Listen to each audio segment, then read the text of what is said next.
Ladies and gentlemen, boys and girls, we've got time for one more story. That's right, we're talking about The Fog on Kill by Kill. Well, greetings and salutations, Internet. It's your old pal, Patrick Hamilton, coming to you once again from beautiful Antonio Bay. This is the Kill by Kill podcast, where we're dedicated to celebrating the least discussed component of any horror film, the characters. We're going to unpack the goriest details of 1980's The Fog in the hopes that a Antonio Bay resident's untimely end is just the beginning of the jokes we might make at their expense. And as always, there's only one person I trust to always say yes, ma'am, like she's secretly saying fuck you. The one, the only, Gina Radcliffe. How are you doing today, Gina?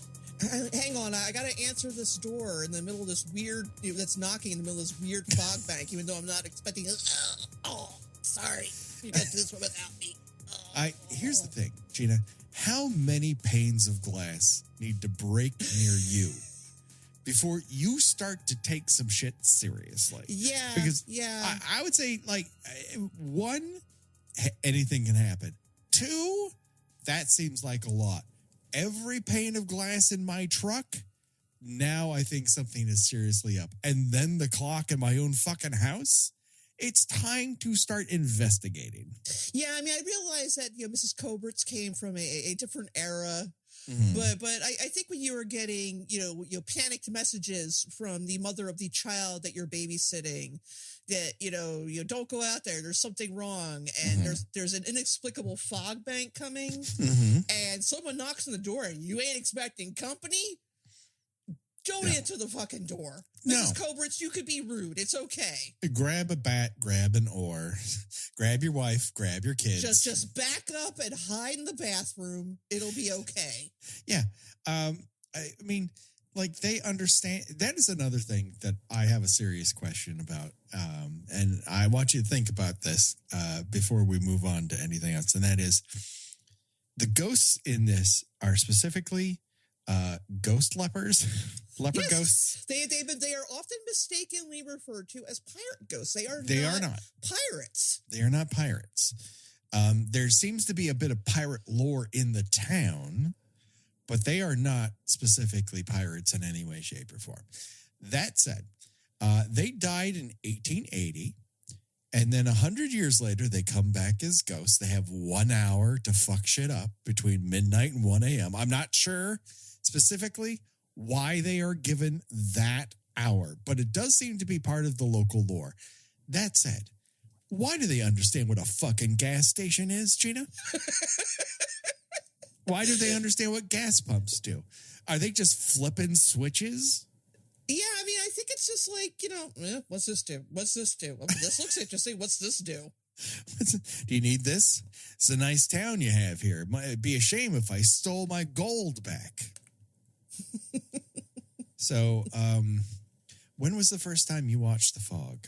Oh, I'm sure I had to have been a kid. I probably caught this on cable. Sure. And have since watched it many, many times since then. I do revisit this one quite often. It's a nice vibe movie. It just lulls you into a space. It's very easy on the eyes. I enjoy a lot of the performances. I would never rank it on the tippy top of John Carpenter's oeuvre. But it is underrated, though. I think people put it in a box, the same sort of box that they had put Halloween 3 into for a really long time, where they're like, this is a disappointment. And to be honest with you, I think almost anything that would have come after Halloween would have been a disappointment for horror fans. Oh, of course. It's got a different vibe. I've been thinking about something you said, I believe while we were recording the last episode of Chat by Chat, which would have been our May episode. You said that Becky always falls asleep in the middle of watching this movie. She's never been able to finish watching it. I wouldn't even say in the middle. I would say a good 30 minutes in, she's in Snoresville. It's because it's cozy horror. It's very cozy horror. It starts with a guy on a beach telling a story to children. the E.F. Hutton guy. Yes, John Houseman. For the olds in the audience, or the paper chase guy. Well, no, the paper chase guy was Robert Ginty. Yeah, well, he became the paper chase guy because of Mystery Science Theater 3000 because they dubbed him. He was in the paper chase. He was in the paper chase. That is to be clear. And yeah, Houseman, was known for other things, which also means, Gina, I'm just realizing this as we're speaking. We're going to have to cover Ghost Story. I mean, probably, yeah. I just put two and two together. We're gonna be spending a lot of time talking about a certain scene involving one Mr. Craig Wasson. Yeah. Yes. The scene that I was put on notice on Facebook. I can never post again, otherwise I'm gone. You're gonna get zucked. I'm gonna get zucked real bad, and it's covered up. That's the thing. Like, you can't see anything, but for whatever reason, a certain scene. So my dream of posting that scene, like cut to the tune of the Yakety Sax, will never come true. TikTok will have you. That's the thing. TikTok will have you. So yes, back to the fog, out of the Ghost Story, but Ghost Story and this kind of have a lot in common because there's cozy vibes, right? And yeah, you've got the Changeling, like there was this like whole stretch of like, well, this isn't terrifying, but it's very spooky and vibey and chilly. And the slasher revolution had yet to happen when this film or Ghost Story or The Changeling are in production.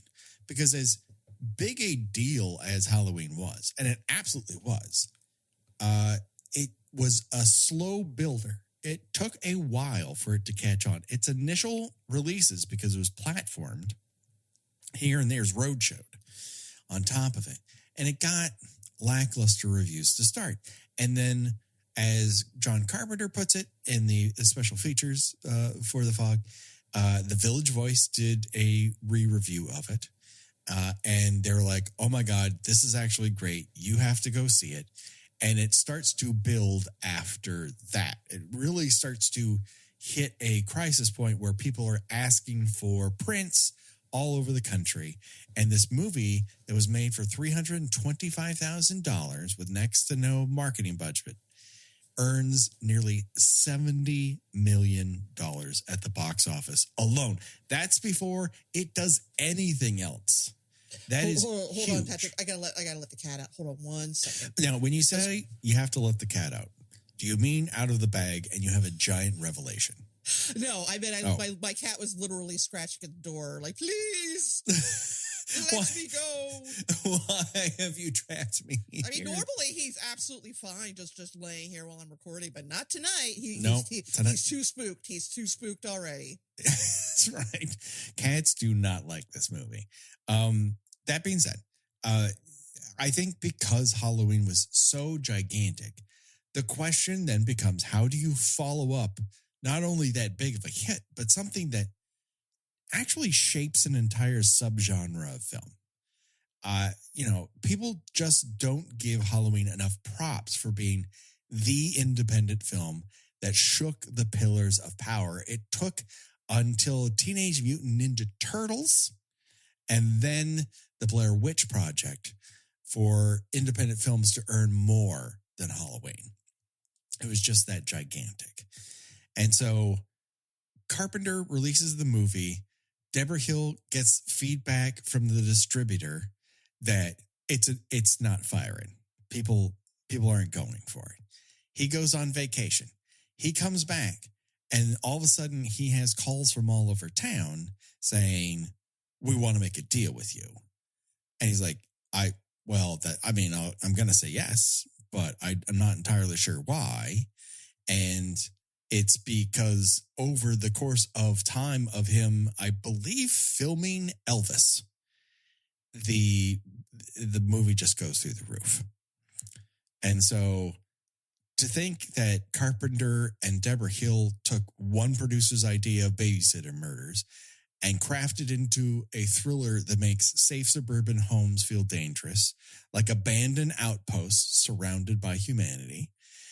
Halloween is simple, it's revolutionary, and anything you follow it up with is going to, I feel like somewhat of a letdown.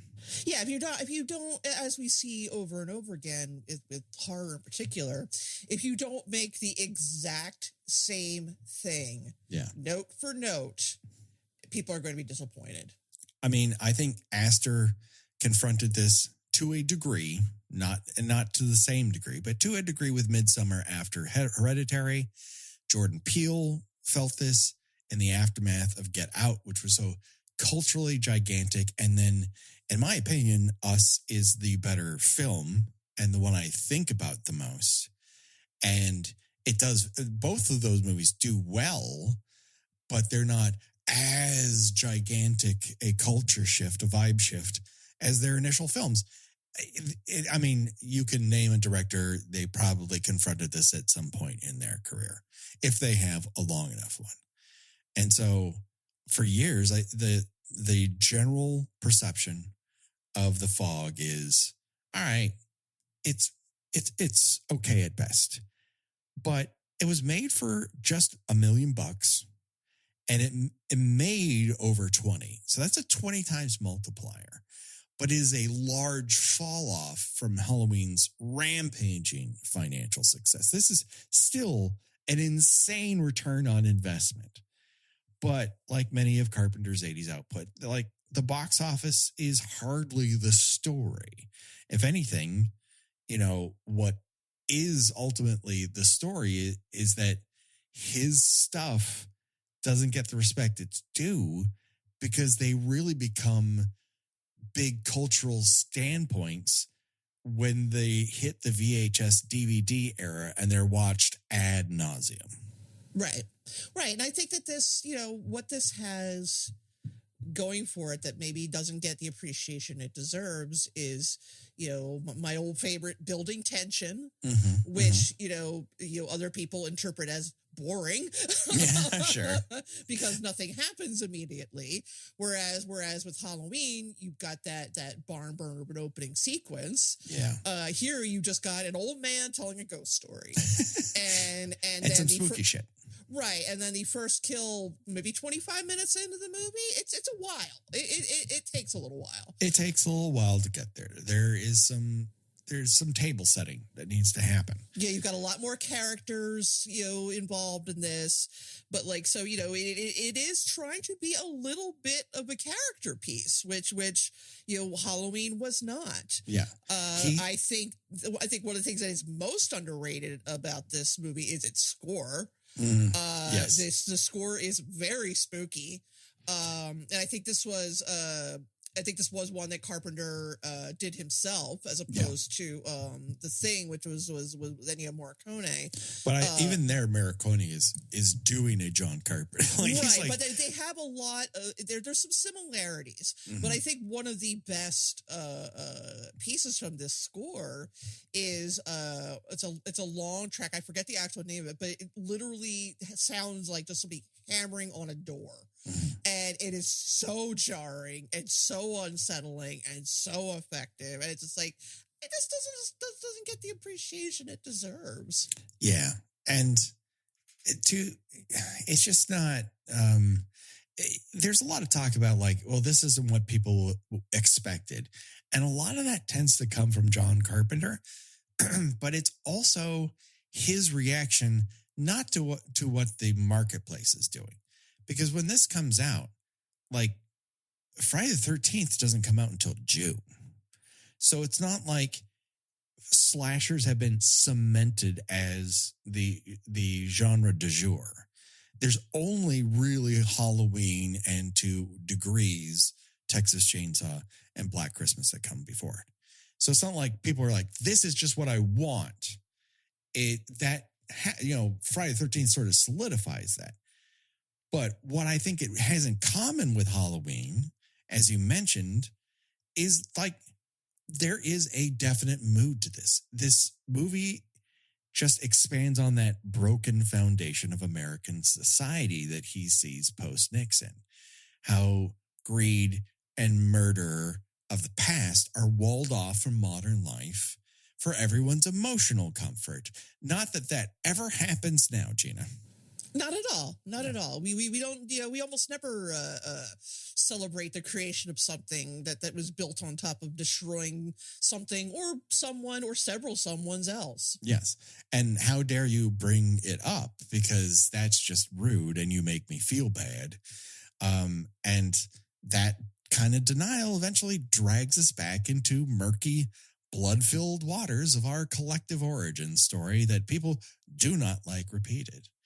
And that being said, I think the stuff that The Fog combines really well is that sort of campfire folktale, Lovecraftian dread, and the works of a modern literary figure that I doubt that Carpenter or Hill considered for 1 second when writing the script. And wouldn't you know it, he happens to be the focus of this year on Kill by Kill, or season rather, and that is Stephen King. Because, baby, this is so King-coded, it's wild that he had nothing to do with it. Yeah, oh yeah, it totally is. I mean, this is, the whole town's got a very Stephen King feel to it. Yeah. With the quirky townsfolk and the setting that, while nobody specifically says they're isolated, like they're isolated. It's going to take a while to get from anywhere. People like being in this small town because it's a small town, because it is separated from the big city. They have been drawn here. People have been living here for generations, and it works. And that is the sort of setup for what King does so well. And we've mentioned it before, this town is going to hell tale.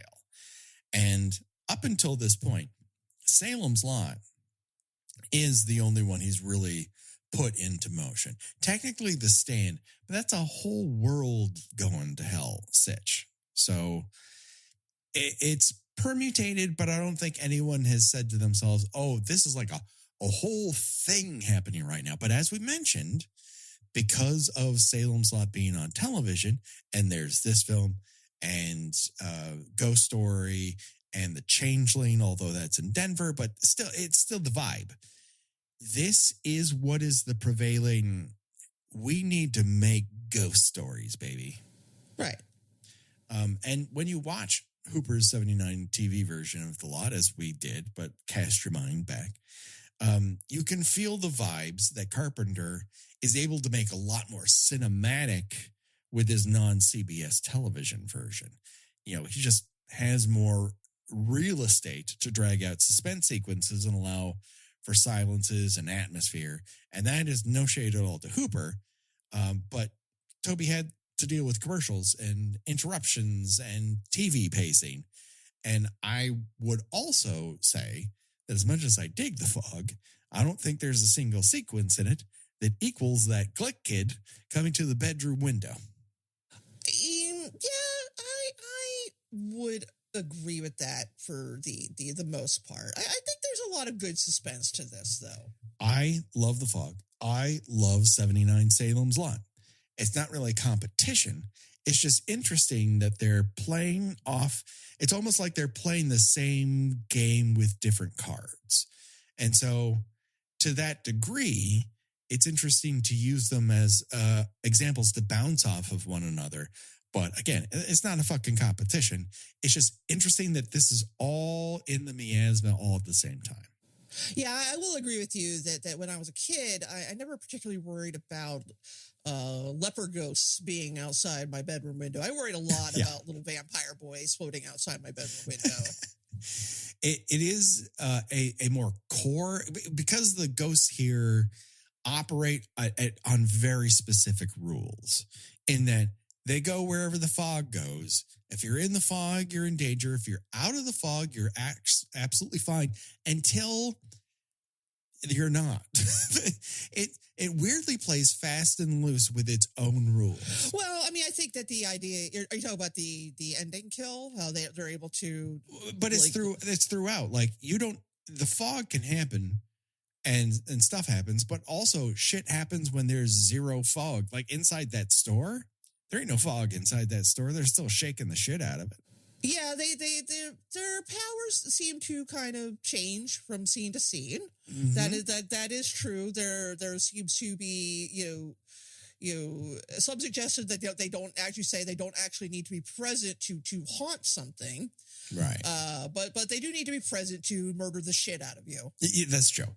They can spookify you from afar, but if they really want to get up in your biz, they want the old stab. You have to be in the fog. I think what Antonio Bay and Haddonfield share is that he's able to make the small town and single family homes seem dangerous. And this is a place that has not seen a ton of crime. We meet the sheriff once because why would we need to talk to him? It's even less police interference than Halloween is. This is such a safe town that when Tom Atkins picks up hitchhiker Jamie Lee Curtis, the very next scene they're in bed together. Every time I've seen this movie probably a good 20 times at this point, and the smash cut to them being in bed and what is evidently about an hour after they have first met. It's because he picks her up at sometime just after midnight. And this is before 1 o'clock in the morning. That's true, because the ghost knocks on his door. That's right. So he picks her up and they go right to his place. They waste zero fucking time. There's no romance to this thing. Obviously, wherever she needs to go, she don't need to get there that fast. I have to assume that smashing truck windows is some sort of lubricating agent. It's like, okay, well, I wasn't gonna fuck you, but I gotta take off these clothes because of glass shards. We might as well fuck, even though you don't have a mustache. And that is the one thing about Tom Atkins. I think his face just looks better with a mustache. Which is the movie that in the In Search of Darkness document? Was it this one where he, like, you could see his butt and he was like, I had an ass back then. I don't have an ass anymore.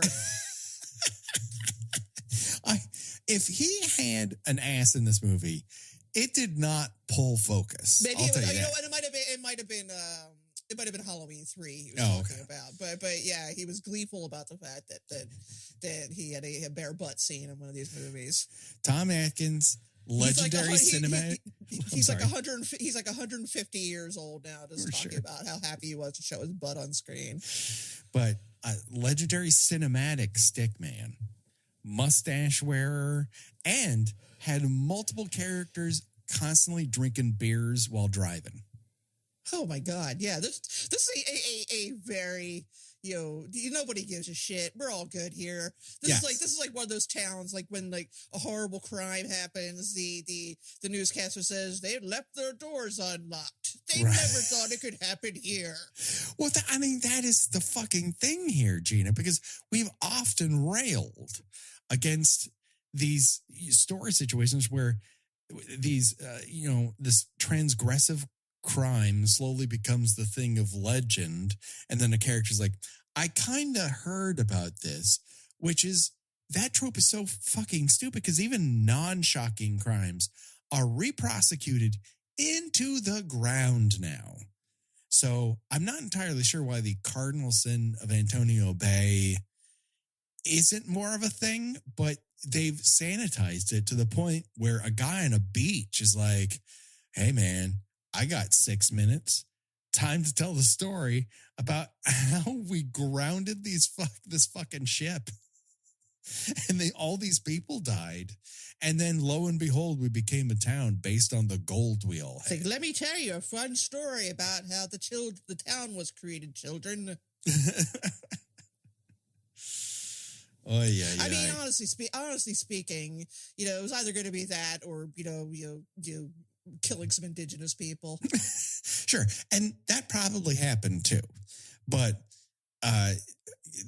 Carpenter is sort of filtering it through this other lens. And that's kind of his vibe, though. what he does over and over again is just like expose the rot just underneath the floorboards of the foundation of this country. And then people will go, oh, horror doesn't have to be political. It's like, bro, I know you're not seeing it. It doesn't mean it's not there. Yeah, I mean, I will happily dip from this you get up on this hill over and over again. That if you think that horror being political is a recent development, yeah, your comprehension studies or skills are low. And I'm fine with people for the most part watching things as they're presented, right? I don't need to dig into every level during my first time watch, but I also don't know why they would get all up in arms about us talking about what is plainly laid out in the motion picture we watched. Right, exactly. It's like when you read about a famous a song, and it'll have like interpretation, and it'll be like generally what this song is believed to be about, and then the actual writer of the song is like, well, no, I actually meant it to be about this, and people are like, no, it's actually about this. I've made up my mind. One of my favorite songs of all time is "Perfect Day," the Lou Reed song, and which many people have interpreted as meaning it's about heroin addiction, when it is pretty obviously a love song. I mean, it's a breakup song ultimately, but nope, it's about his addiction to heroin and how he just can't quit it. And Lou Reed's like, no, I wrote the song. It's about my marriage falling apart. What would he know, honestly? It's like, yeah, but have you considered? I mean, if you want Lou Reed songs about heroin, swing a dead cat. You'll hit one. You could try the song Heroin for one. I mean, the joke is heroin's actually about his mother. I kid, it's actually about heroin. And so, because I think Carpenter gives Antonio Bay the same isolating treatment as he did with Haddonfield, since they're both house deadly secrets that no one wants to confront, that Antonio Bay and Haddonfield are these safe places until their sins come back to revisit them, either by Michael Myers or leper ghosts. And to me, this movie houses a lot of interesting conversation. It's a great mood. And I think some of the character work is really fucking fun. Yeah, it is. These feel like lived in characters. Yeah. I'm not saying that Tom Atkins and Jamie Lee Curtis don't have chemistry. They do. Yes. But certainly from a modern perspective, the speed they go from his picking her up, and it's not even like picking her up in a bar, like picking someone up with the intent that you're going to go home and have sex. She's hitchhiking. Yeah. And they banter for about 11 seconds, and then his windows get smashed out by leper ghosts, and she's like, all right, well, let's get into bed. This is just the thing I needed. And I think because it's riffing on a bunch of different things, one thing that Carpenter mentions in interviews about the movie is that once he had discovered that Halloween was a success, that people were sort of pitching him as what he referred to as, quote, a tin pan Hitchcock, that he almost wanted to play into that. And The Fog is riffing on a ton of things, but one of the inspirations is The Birds, in that it's a movie that's, it's intimated in The Birds that everything happens because Tippi Hedren slides into town to fuck Rod Taylor. And the rest of the sleepy seaside town alternates between yelling witch and whore at her when they're not getting their eyes pecked out. And Jamie Lee Curtis sort of breezes into town, sleeps with the dude, and shit goes sideways. I mean, it's not a direct reference. it's sort of a playing off inspiration sort of thing. There's not a big difference between Bodega Bay and Antonio Bay. Well, no, that's true. I'll give you that. And yeah, I can see. I guess I can see where certainly the inspiration was picked up there. Yeah, but I don't know that anybody specifically thinks, oh, we were fine till you showed up. No, she's the one who says it.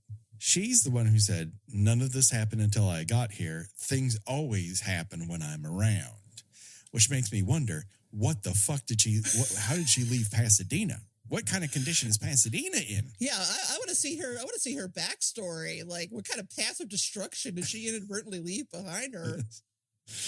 Well, there was those babysitter murders in Illinois some years back. Right, which were actually in South Pasadena. So, in a way, it's more of a reference to her coming from Pasadena, where Halloween was filmed, than anything else. But we're getting too meta for our own pantalones, I think. Yeah, but don't we always? Yes. So this movie begins with John Houseman by campfire. The most British man who ever lived. Wait, is he British or is he from like the Mid-Atlantic? I can never tell. He's British. He was British. He was like 112 here. Sure. Right. He's like, who put this old man on a beach to tell stories? Would someone please guide me down to the beach because I'm a little rickety on boat shoes. May I have a blanket? Perhaps a cup of tea. I'm very, very cold. I keep reaching for this pocket watch and I can't fucking see it. What is this split diopter bullshit? Who do you think you are? Alfred Hitchcock? I was a friend of his grandfather's. We used to chase birds before he wrote the script to the birds. My question to you is, all these children are in front of him at this campfire. What is this? What did the town organize this? Does he do this on Friday nights? Like, why is this happening? Yeah, I guess it is just sort of like it's nighttime, campfire tales with, old, Grandpa Witherspoon here. I know he actually had Mr. Knockin or something Mr. like Knockin, that. yes. He does have a name. It's one of those great. Well, nobody ever actually says it, so it doesn't matter. No. He's learned. This is all like he told this story and then fucked off to the Antonio Bay home for the elderly. We presume that he's fine. He's fine. He survived this. The only fog I ever see is the bathroom after I have a lot of leafy greens. My question to you, though, Gina, is he actually just telling campfire stories, or is this him scaring these children straight? Are they all local ruffians that he's trying to put back on the right track? No, I think it's just let the local children are here. Let's tell scary stories. He did say I have time for one more story. But what if all the stories before this were like, in C Block, they call me Big Daddy? Are you saying the children aren't supposed to be hanging out with Mr. Knockin? I'm telling you, they've been brought to Mr. Knockin to be scared straight. The local law enforcement has tagged them as troublemakers, and his goal here is to get them back on the straight and narrow by saying that if he ever met them in prison, I would own that booty. He's telling him, about horror stories about being in the trenches in World War I. I was already 57. You have to understand, it was very hard on me.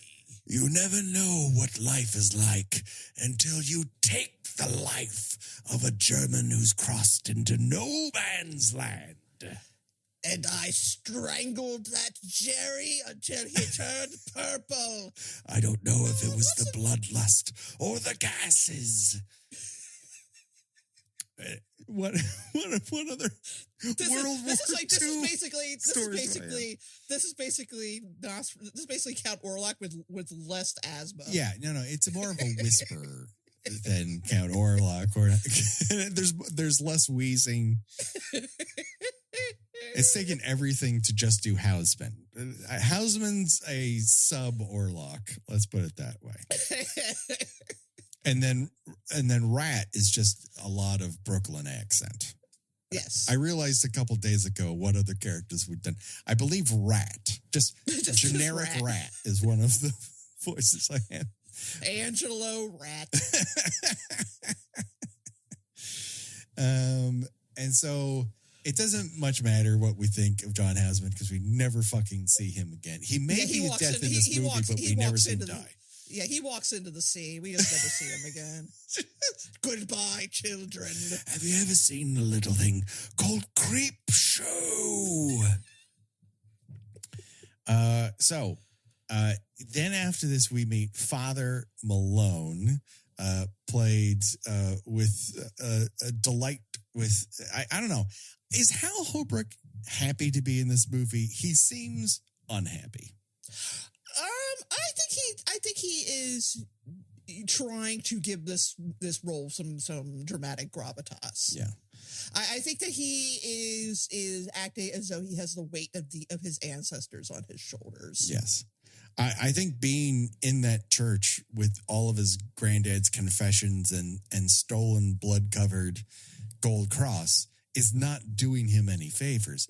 But also, do priests generally start having families so that the kids can get into the family business? Is that something that priests do?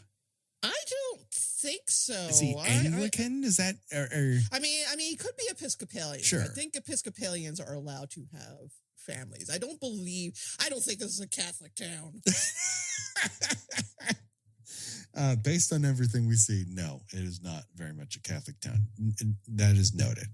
That being said, I don't think Father Malone is a good boss. No, we know that thanks to John Carpenter's cameo appearance, that you have to shake him down for your paycheck. Yes. I just love how whiny he's like, "Can I have my money now? Could I have the money I need to live and eat?" And he's like, "Could you pay me for my work? I can give you a glass of wine or let you come in 2 hours later tomorrow, but I cannot pay you." Which is your favorite, interaction with a young nerdy dude and a priest? This or Exorcist 3? Because Exorcist 3, like, Father Dyer's about a minute say, "Hey, fuck off, kid, Jesus." Yes. No, I mean, Dyer's got a lot more juice, that's for sure. Malone is a genuine sad sack. When he's not leaping at you from the shadows, like doing that, like Nosferatu, like standing straight up from a prone position. He comes out like a vampire out of fucking nowhere. Like, who does that to somebody? To jail, straight to jail. Father Malone, not innocent. No. Although I think generally he's guilty of being a shitty boss for the most part. And just being a big old booze hound. So now I think we have to get to the discussion I'm sure most people tuned into this episode to hear. Because if you watch The Fog in the past, you know that there's a certain element to it that is probably going to be a bounty to us and this particular podcast. And that is the fact that they built this city. They built this city on the loudest, worst jazz of all fucking time. I cannot tell you, this movie must have ruined any appreciation I might have had for jazz for at least 15 years. Yeah, you thought that the music that Annie and Laurie listened to in the car, the in-universe music in Halloween was bad. It's bad. Like you ain't never seen the programming format I can't remember the call numbers, but Antonio Bay's #1 radio station. I believe it's KAB. KAB, right? That makes sense. K Antonio Bay, which also things they have to have 3 letters. It's K and then 3 letters on the West Coast. So again, I'm not coming to fucking the fog for realism, but it's one of those things that drives me crazy, as everything with KAB drives me crazy, because they only play either the loudest, most aggressive jazz music you've ever heard or the most off-putting. But it's always not good. It's like dentist's office light jazz. Yeah. Or it is the kind of jazz meant to drive a dictator out of a spider hole. This is the thing you start blasting at a dictator in a Central American country to make them come out of a bunker. Yeah, you got Adrienne Barbeau. She's a foxy single mom. She's moving to this little town. She buys a lighthouse, which is really super cool. Yeah. And she runs the town radio station out of the lighthouse and plays one kind of music. The worst. The worst kind of music. Yes, I listen. No one at their height. I don't care what the jazz musician is. No one at their height. There is no great jazz rap album that is using any sample from any of the things that are covered here. No, this is like pharmacy hold music. Just when there's a scare sequence where a stone falls out of a wall and KAB comes on the radio and immediately it's like, you're like, oh, Jesus Christ. It's like, I don't know which jump scare got to me more. Yeah, like it's made worse. The stone falling out of the wall, or the shrieking trumpets. The fact that everyone's radio is turned to this station. Like, it is literally the only radio station in town. Like, that is how isolated they are. And they're forced to listen to this. And how long is she on the radio?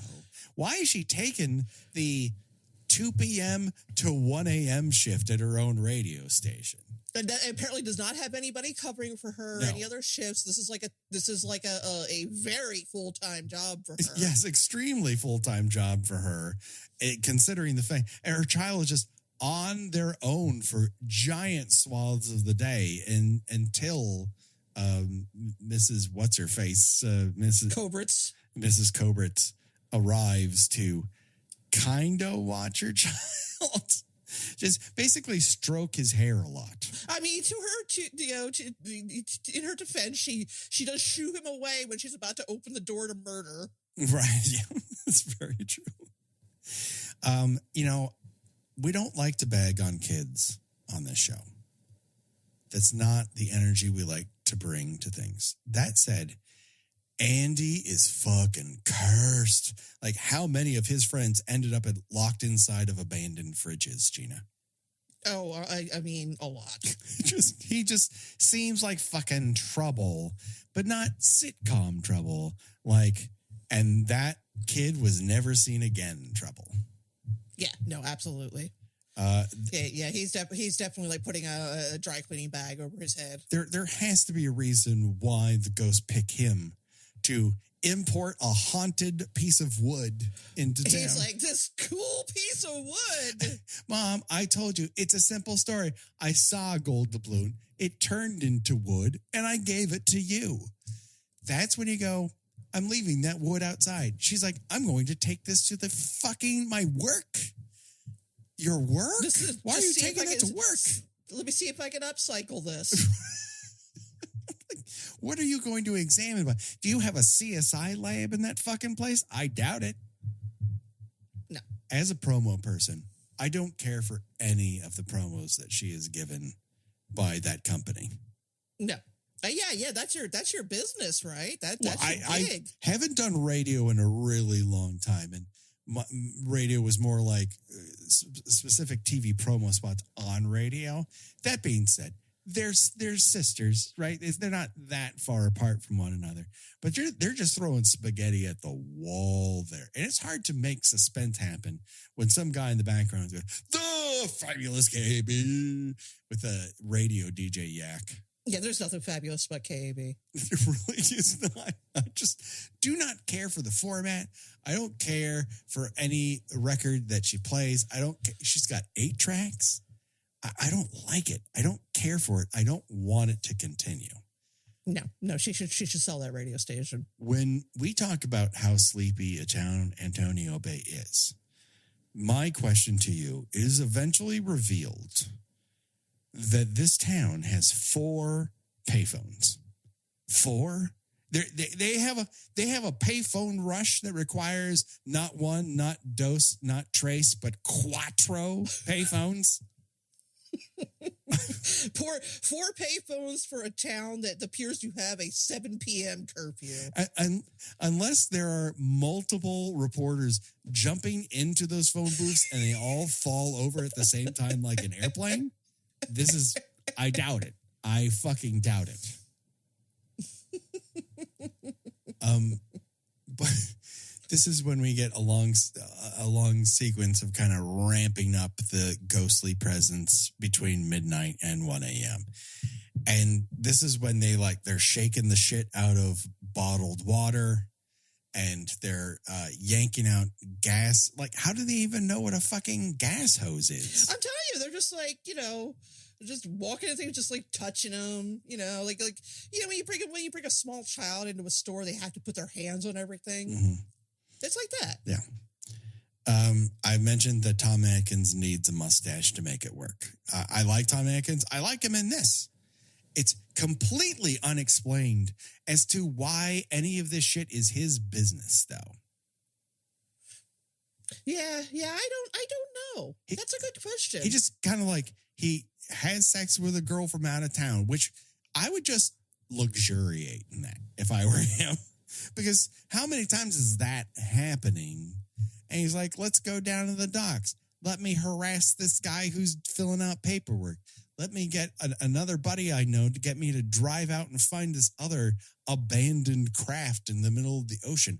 For why? For what? Yeah, that's a good question. He really does not have any reason to get involved in this mystery.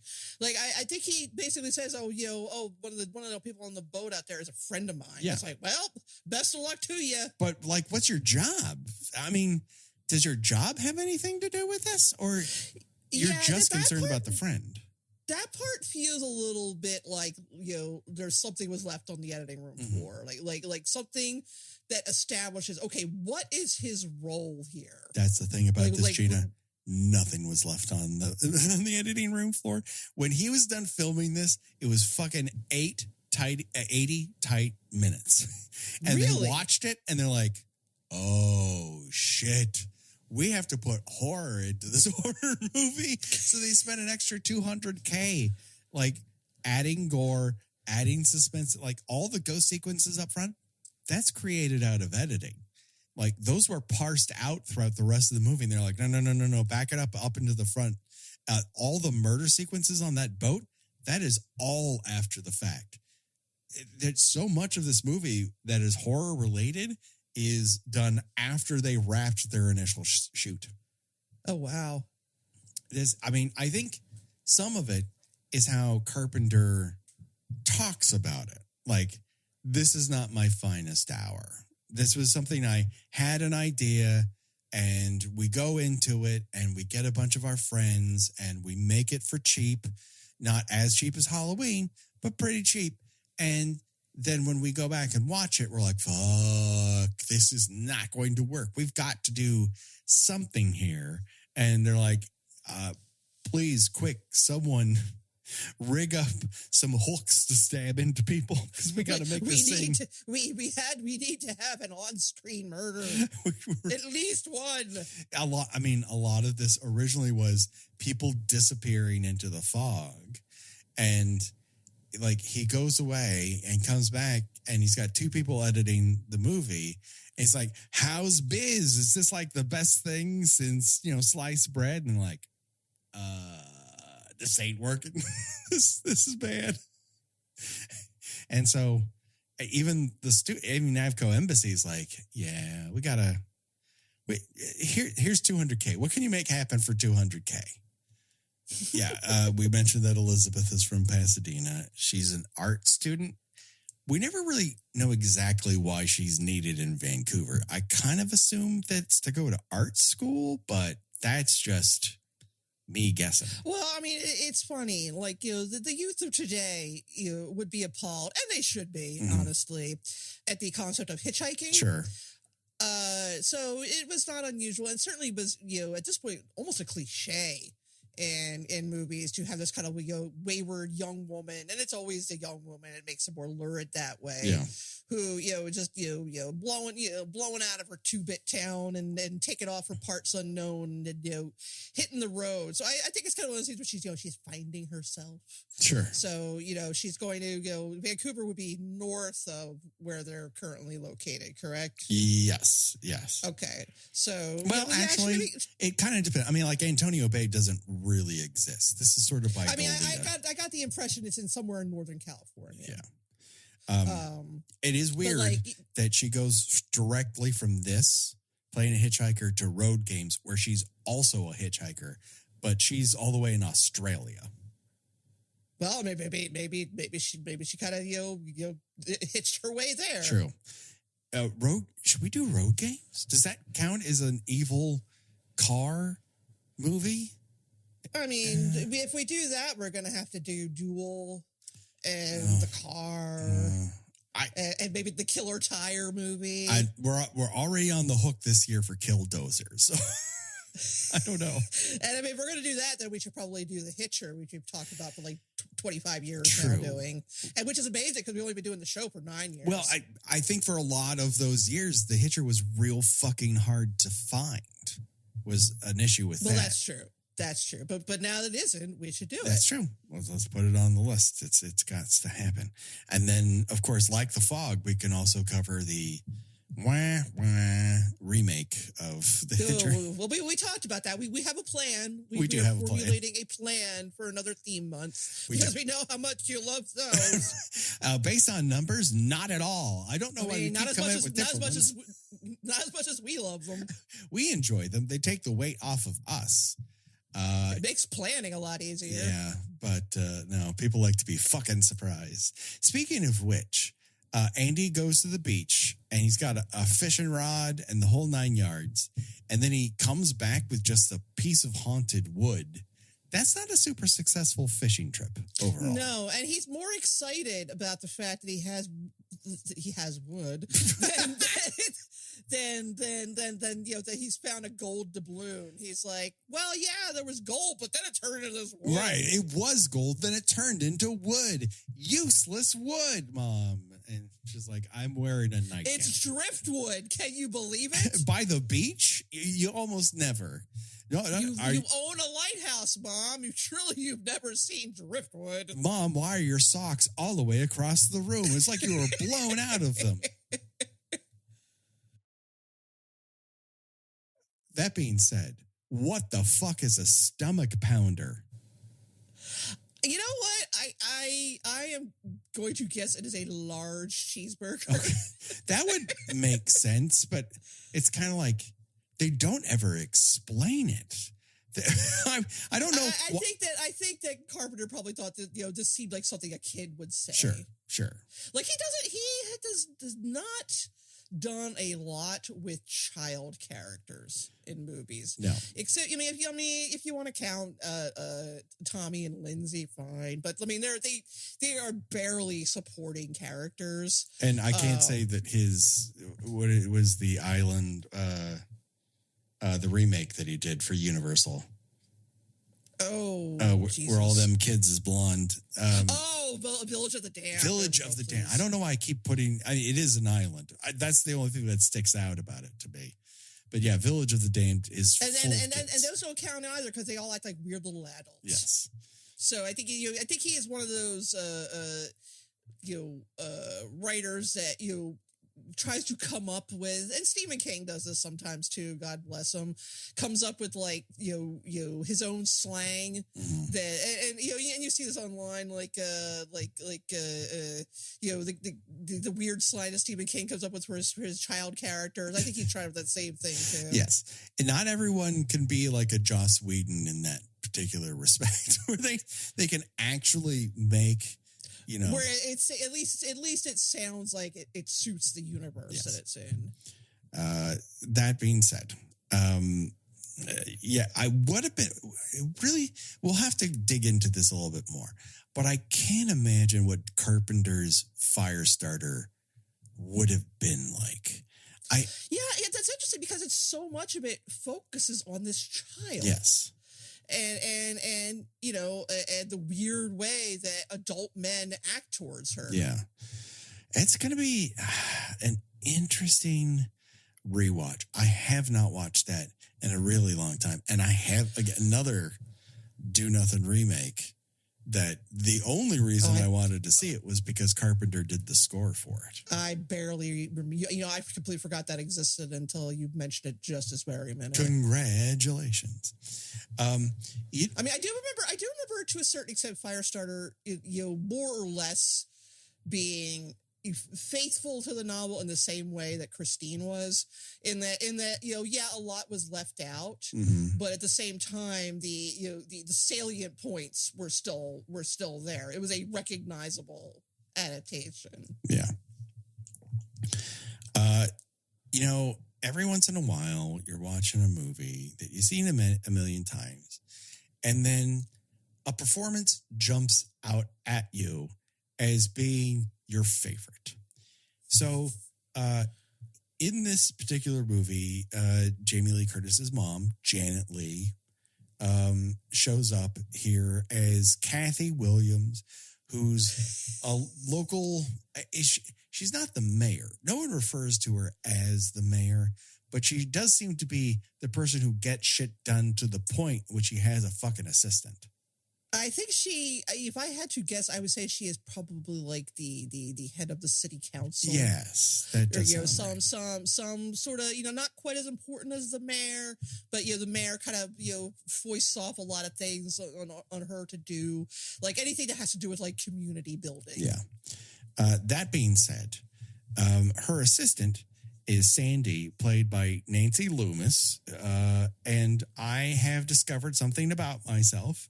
I have developed a small crush on Nancy Loomis over the course of this and Halloween.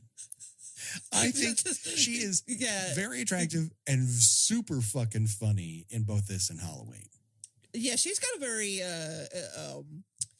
very dry and sarcastic delivery in virtually everything she says. Yes. Especially in this. Like she seems like she is Mrs. Williams's assistant under duress. Yeah. Like she is she has committed a petty crime and this is her community service. She was given two choices: pick up trash off the highway into town or be Kathy's assistant. And she's like, there's not enough trash. I guess I'll be the assistant. She's like, can't you just still give me the stick with the little pointy thing on it? But she is so fucking funny in this movie. And she's just as funny in Halloween. I just like, why don't I have like dozens of Nancy Loomis vehicles?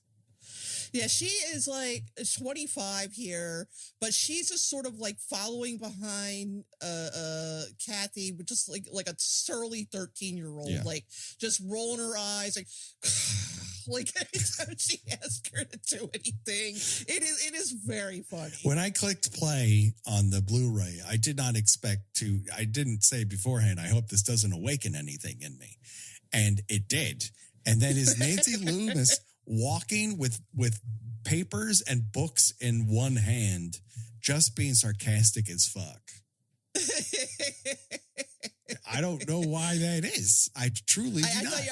I thought, well, I agree with you. I initially thought when you said favorite performances, I thought you were going to say Janet Leigh, because she has, like kind of given an element to her role that suggests, what if olive oil was on city council? True. She's a bit of a busybody. She's very much fretting over this, this celebration of the founding of a town that appears to have about 65 people in it. For whatever reason, she hasn't looked at that statue until it's been cemented in place.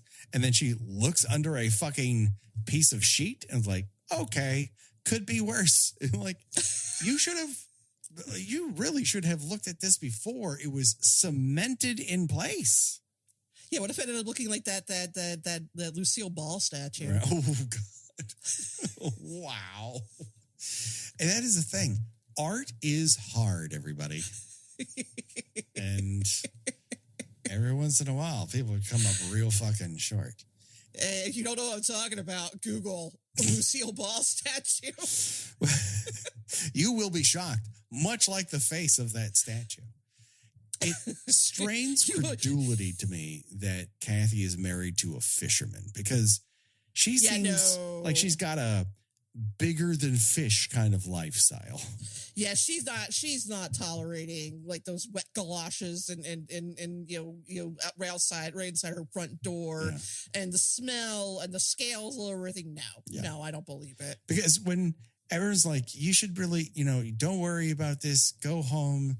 They're going to find him. It's going to be okay. She's like, nope, sticking this out.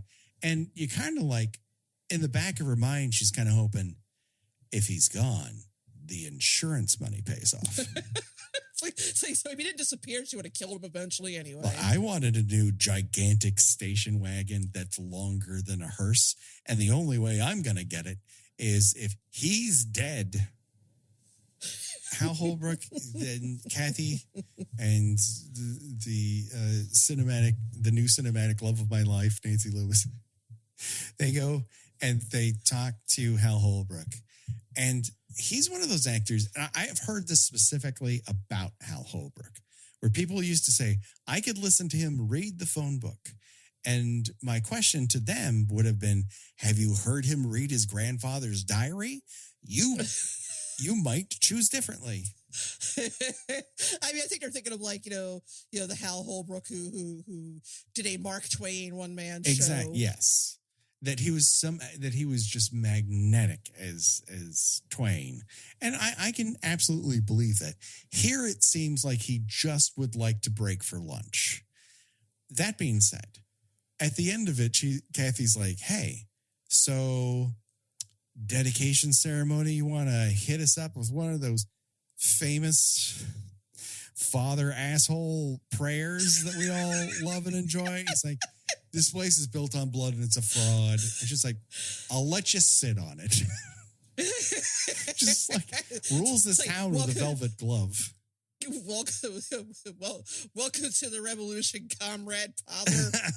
Yeah. Comrade Malone. Like, usually you're up on the sauce and now you're dead sober, and it turns out you are worse. Start drinking again. Before you were a bore with 2 O's, now you're a bore with an R-E. Her exact quote to him is, I think you're taking this all a little too seriously. The murder? He's taking the murder too seriously. He's taking stealing from lepers too seriously. Well, I mean, every town has its history. Yeah. She absolutely would not approve of destroying Confederate statues. And if you're wondering, like, when do the scares happen? When do the kills happen? Sporadically. It takes a while to get to the first 3 deaths, and they all happen in a row.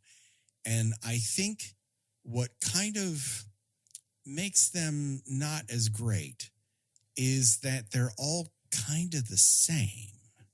They're all stabs, just they've chosen different body parts. Yeah, I mean, certainly the most gruesome one is someone gets it in the eyes, and there's some nice squishy noises that go with that. So it's pretty it's pretty obvious. You don't see like it going in the eye, but it's pretty clear what has happened. Yes. But yeah, you some hooks, some little stabby things. You get to see Buck Flower completely buckflower. And they get stabbed a whole bunch. There is that one really cool shot where they're looking off the side of their boat, and out of fucking nowhere, there's a giant clipper ship pass by them, and then it's gone. And you're like, that is fucking freaky. I would be scared by this. This is not something I want to be a part of. They're instantly like, let's beat feet. And I think if the ghosts don't get them immediately, they probably would have run on top of the water, Warner Brothers cartoon style, all the way into shore. Yeah. But so it turns out that Elizabeth and Nick, they go out there to try to find the ship. They find it within half an hour. It's what that third wheel guy's afternoon was like. Must have been fun to see those two constantly canoodling, and you're like, I'm looking for like dead bodies here. Yeah, it's like, can you do that somewhere else? Just take this elsewhere, right? We're looking for people. This is not the time. We hope we find them alive. This is either a rescue mission or we're picking up dead bodies. And so they go to the ship. It turns out it's either wet or too cold. It doesn't make any sense. We hear a couple Nick stories. Elizabeth's like, crazy shit happens when I'm around. A locker opens up for a fake scare, and then like 30 seconds later, a body jumps out from behind her because I guess the pirates put a spring behind its back. I'm not sure.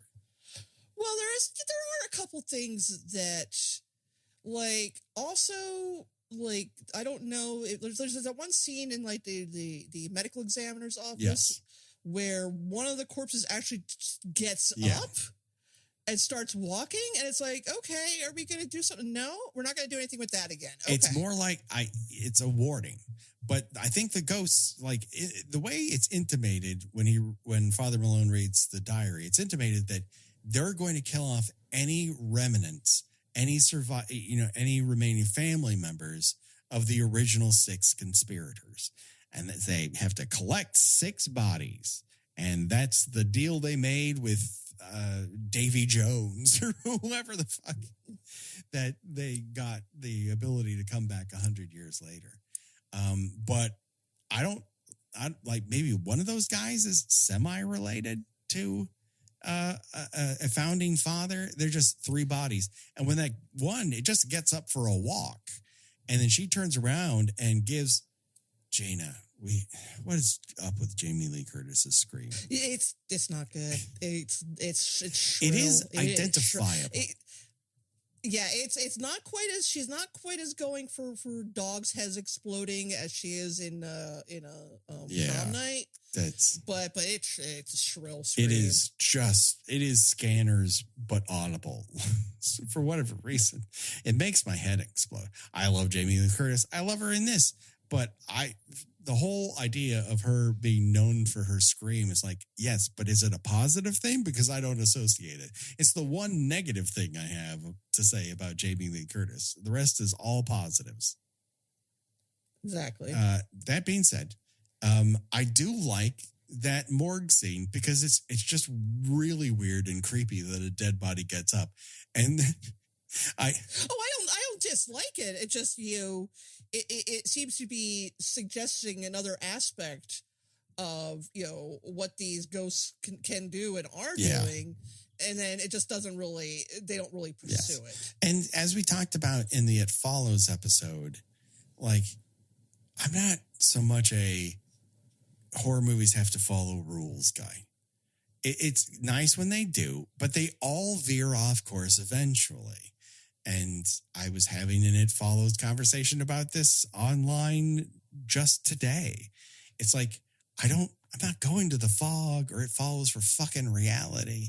This does not need to be a fucking Swiss watch. I don't think that's fun. I think you give me some loose rules and it kind of works or it doesn't based on if it's actually scary. No, that's fair. Listen, I don't dislike the scene. I think it actually is pretty effective. So effective that I wish they had done a little more with it. I do, yes. I wish there was a little bit more of that vein happening. But I think when they got back to these reshoots, they had very limited amount of time and very limited amount of money, and they went for the biggest impacts they possibly could. That morgue scene, a reshoot. So there you go. It should be noted that there's a bunch of John Carpenter players in this movie. You have Adrian Barbeau, who's in his TV movie, and he marries. I don't know if it's just before or just after this. You have Tom Atkins, you have Jamie Lee Curtis, and Nancy Loomis, and then Charles Cyphers plays Dan the Weatherman. Dan the horny weatherman. Dan the Weatherman has a last name, and it's famously easy to get along with Dan O'Bannon. Dan, who is willing to look past DJ Stevie Wayne's terrible taste in music. It's just like, I am the only guy in town who listens not just for your voice. Will you go to dinner with me after midnight? Where are you going for dinner? They're just going to stop at the gas station. Wait, no, the gas station, they're sweeping up. She's on until 1, for Christ's sakes. I just found it, and the mortician, or at least the guy in the morgue, is Dr. Fibes. Oh, is that right? Yeah. Okay. Buck Flower plays Tommy Wallace. Like, these are all fucking in jokes. John Carpenter's character is Ben Tramer. That's right. He is, isn't he? He's listed as Bennett Tramer, but it's Ben Tramer. Oh, poor Ben Tramer. The alternate universe, Ben Tramer. Oh, wait, no. He would have still been alive here, Yes, true. Yes, he kills. Yeah, but you have also, to wait for him to be killed off. But also in Halloween 2, he's a teenager. Yes. He's like a high school student, and then John Carpenter's very much not a high school. No, he is. Well, unless he was held back for several years. We've got a Christine level held back and returned to high school in the GI Bill situation. I also feel like John Carpenter as Ben Tramer can hold his alcohol a lot better, that he doesn't immediately panic when he sees a police car. But yeah, and I think he John Carpenter would say, hey, stop chasing me. What's going on? He would just take off the fucking mask. Like, what the fuck your deal? And another thing about this movie that I feel lends itself to Carpenter is that it basically boils down to an extended version of Assault on Precinct 13, where you have a small group of people who end up taking refuge in one location. But that is at the very end. Right. Mrs. Coberts gets it, and we get some nice squishy and tearing noises.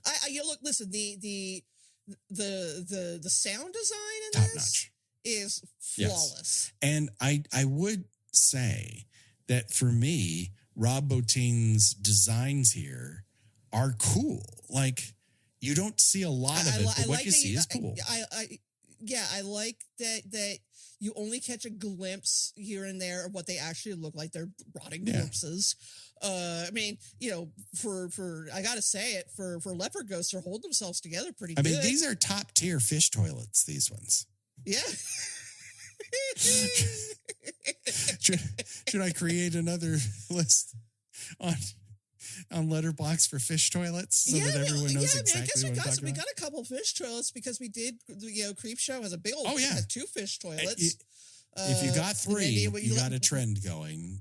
Yeah, and Leslie Nielsen is a future fish toilet. And people have responded over the course of here. Like, if you can remember all of our dirty peanuts, if you could remember all of our fish toilets, please let us know. I think they definitely count as fish toilets. And again, like, Father Malone should have smelt them coming. Yes. He's just like, oh, you're here. And yes, because they smell like rotted seawater. But for whatever reason, when Tom Atkins picks up that half-empty beer can and he just can't help himself, it's like, there might still be beer in here, and takes a swig, he's like, oh, it's seawater. That would be evident because of the smell of seawater, but it's in a beer can. He has to swallow it, Gina. You don't put a beer can that has liquid in it in front of Tom Atkins and not expect him to drink it. Not to harp on that whole, it was a different time when we were kids, but yeah, there's a lot of stuff. There's a lot of you couldn't do that anymore behavior exhibited here, like hitchhiking. leaving your child attended for 10 to 12 hours at a stretch, picking up beer cans and just drinking out of them, going home to have sex with someone you've just within met. the hour. Oh boy, playing a radio format that is 24 says light jazz. Yeah.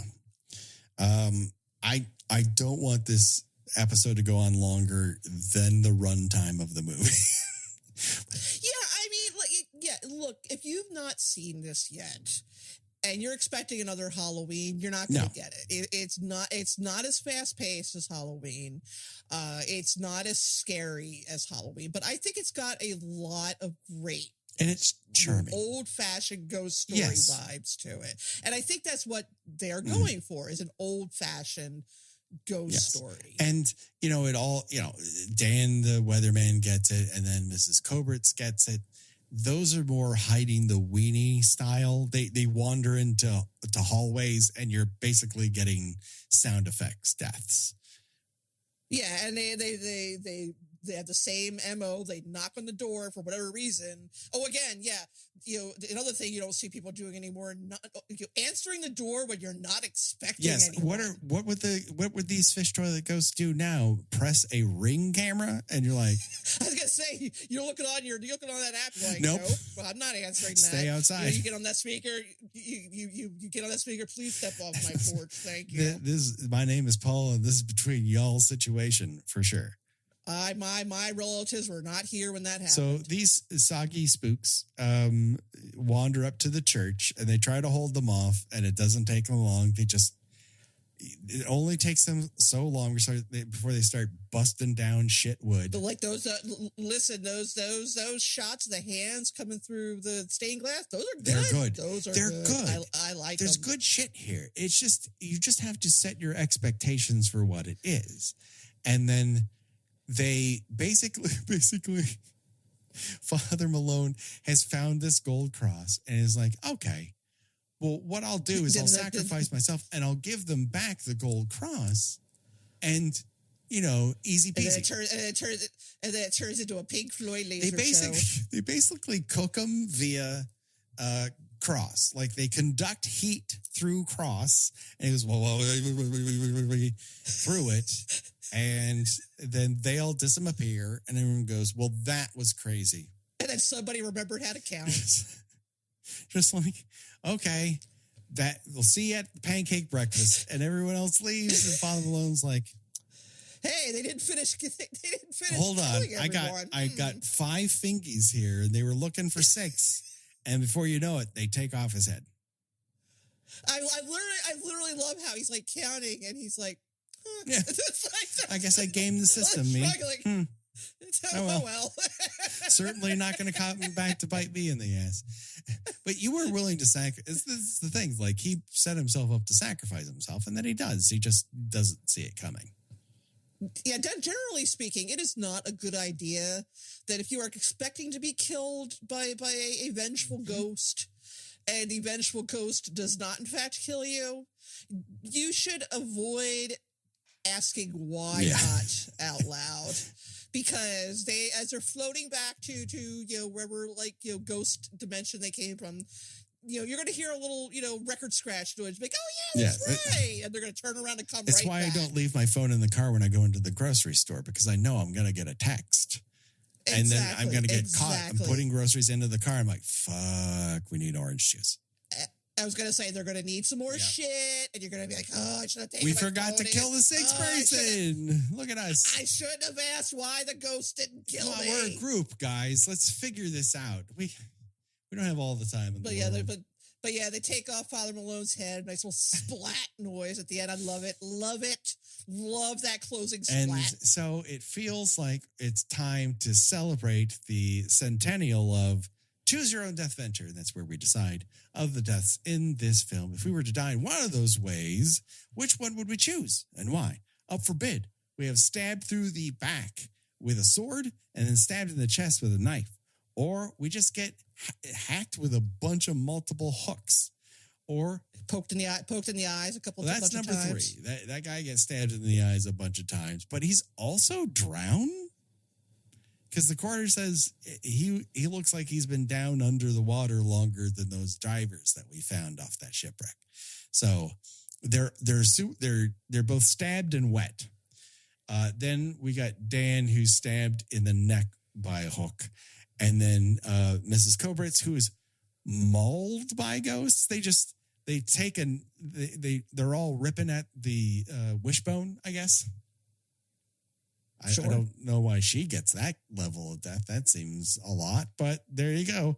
And then, of course, you're warmed up by a cross, then decapitated. I know that I just said you don't when you don't expect when you're expecting to get killed by a vengeful ghost. They don't ask why. But I would do that. I would absolutely be dumb enough to question why this did not happen. And then also not smell them coming. So yeah, I'm definitely getting my head cut off, a little extra at the end. I gotta have that extra splat. Yeah, there's only one way to go, and that's decapitated suddenly from behind by a ghost. I don't care that I'm warmed up from the inside via gold cross conductivity. Just turn around, oopsies, and then that's it. I wonder why. So that just about does it. Folks, you can find us on the socials out there, whether it's Blue Sky or Threads or Instagram or Facebook. Rate and review us on iTunes. Talk back to us on YouTube or Spotify. All those things are great. Tell your friends about us. That's right. Come and visit us over on Patreon, where we've got tons of bonus episodes for you, like our Q&A show called Chat by Chat, bonus eps, and we have what do we have? Commentaries. Gina, where can people find you on these here internets? I write about movies and television and pop culture on my Substack, GinaWatchesThings.substack.com, and I am on Blue Sky and Instagram under Gina Does Do it today. People, check it out. Don't worry, folks. The body count will continue for myself and for Gina. Bye-bye, everybody. Bye.